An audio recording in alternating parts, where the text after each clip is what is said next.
Не. Какво каза? Какво каза? Какво каза? Какво каза? Ти знаеш какво каза, бе, момче? Знаеш какво каза? Каза, че не мога да рапирам!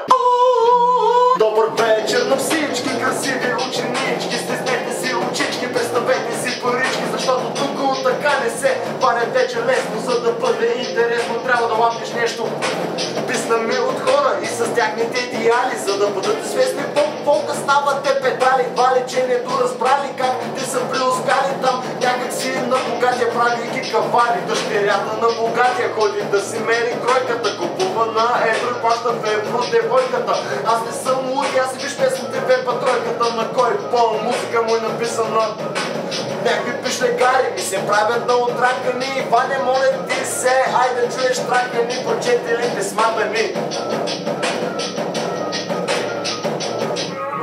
Боли ме е кура за вашата песнявка, знам и днешната младеж, слушайте Леля Совка, стига вече с тази чалга групировка, ще взема вече да мина на твърдо на спринцовка. Уж се пише терапета, а ви гледам по планета, не мога да разбера какви сте вие, бе, момчета. След този момент спрях да гледам телевизия, боли ме е кура, кой спечелил Евровизия.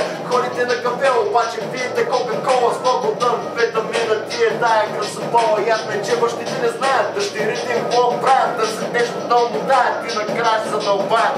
Момченце, колко път си бил съден за комани, прояви чукането на крави, те болят всички стави, само в шоуто на слави. Гледам хора с въртени представи, как може мъж да си представи, че друг мъж му го лигави фак.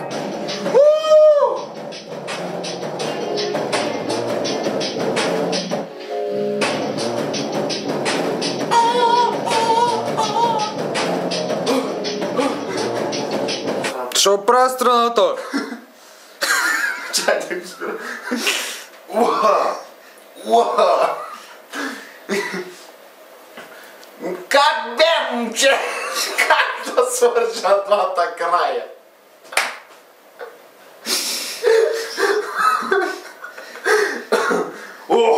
Чакай. Много е смешно, брат. Как бе, момче?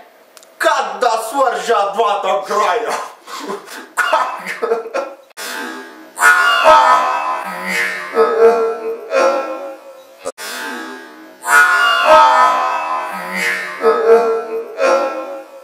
Какво ще питаш депутатите?